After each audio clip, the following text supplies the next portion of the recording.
Inferno, there's just nowhere to just hang out. You know, I'm just gonna go to the jacuzzi area. Anger is all about just intense violence and rage. Everything in the world is against you. Cutting limbs off, heads are coming off. Boom, boom, boom. Anger is definitely a level that Dante can sort of unleash his fury in.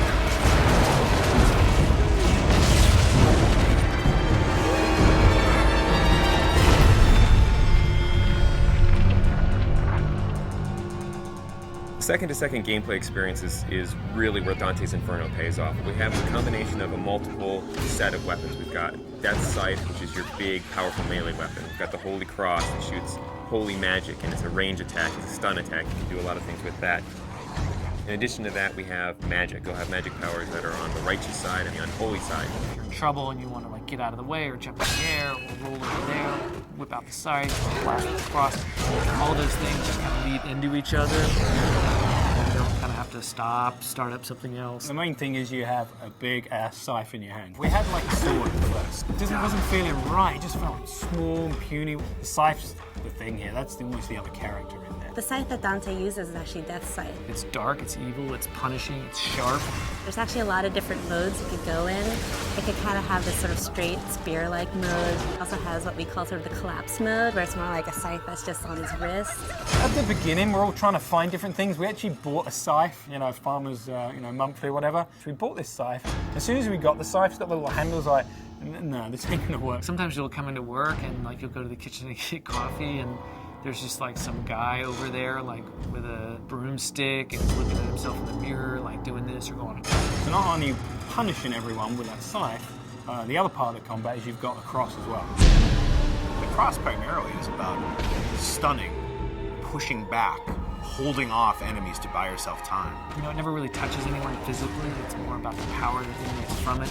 It's a little bit more about crowd control. I kind of liken it to sort of like the Force in Star Wars. It's really used as a great way to either set up a combo or a way to hold them in place while you then beat the shit out of them with the scythe.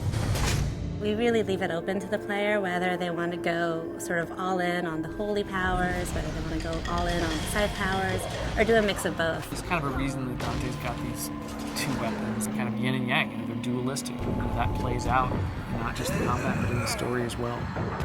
That's the whole personality of Dante's Inferno. The most important thing to us was making sure that the combat felt awesome. One of the big things that we wanted to do in Dante's Inferno was really have the game run at 60 frames per second. 60 feels free, it feels fluid. 30 feels like you're drunk. I mean, we did some tests, you know, where we took 30 and we took 60. You can totally tell the difference. As soon as you go to 60, you just see the flow, you see the trails, the scythes leaving behind, just the smoothness.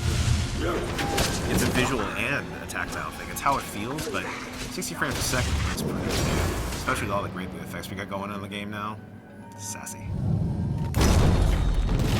By the time you get to anger, you're kicking some ass, but don't get too comfortable, because pretty soon the shit's really gonna go down. Going to anger, which is really combat focused, and you're really gonna test your skills in that arena.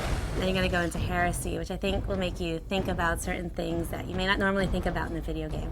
Dante starts to go wild.